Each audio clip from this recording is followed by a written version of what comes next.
আমাদের স্বাধীনতা সুবর্ণ জয়ন্তীটা আমরা ভালোভাবে উদযাপন করতে চেয়েছি। তো যারা এটা করছে দেশবাসী এটা বিচার করবে, দেশবাসী দেখবে এবং এদের চরিত্রটা কি। আমি মুখ থেকে বেশি কিছু বলতে চাই না। গতকালকে আপনারা দেখেছেন এরা একদিকে ইসলামের নাম, ধর্মের নাম, এত কিছু পবিত্রতার নাম, এত কিছু বলে যত অপবিত্র কাজ করে আজকে ধরা পড়ে সোনারগাঁয়ে একটা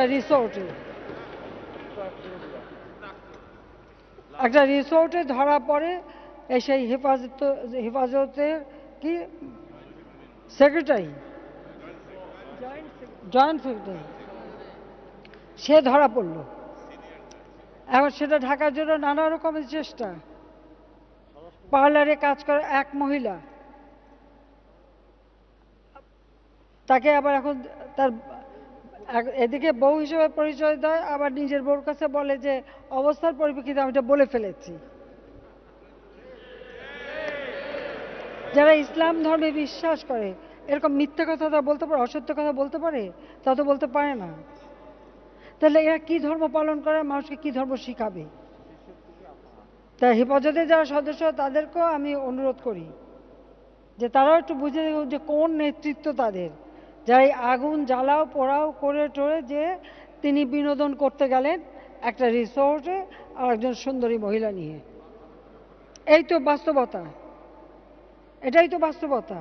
অর্থাৎ এরা ইসলাম ধর্মের নামে কলঙ্ক এবং ইসলাম ধর্মকে তারা ছোট করে দিচ্ছে কিছু লোকের জন্য।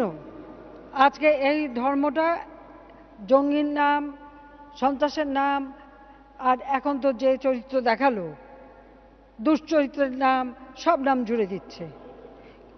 তার মানে আমার যে পবিত্র ধর্ম, পৃথিবীর শ্রেষ্ঠ ধর্ম হচ্ছে ইসলাম, যে ইসলাম ধর্ম সব থেকে সহনশীলতা শিখিয়েছে, শান্তির কথা বলেছে, সাধারণ মানুষের কথা বলেছে, মানুষের উন্নয়নের কথা বলেছে, সেই পবিত্র ধর্মকে এরা কলুষিত করে দিচ্ছে। এরা ধর্মের নামে ব্যবসা শুরু করেছে এবং এত অর্থ কোথা থেকে আসে এই বিনোদনের, সেটাও একটা প্রশ্ন। যেটা দেশবাসী বিচার করবে আর আইন তার আপন গতিতে চলবে, সেটুকু আমি বলতে চাই।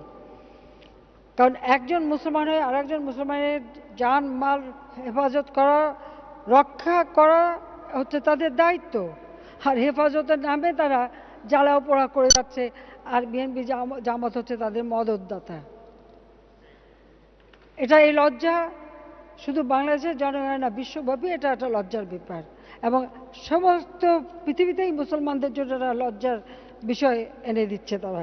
এটাই হচ্ছে আমাদের দুঃখ যে আমাদের যে পবিত্র ধর্মটা, সেই ধর্মটাকে তারা সম্পূর্ণভাবে নষ্ট করে দিচ্ছে।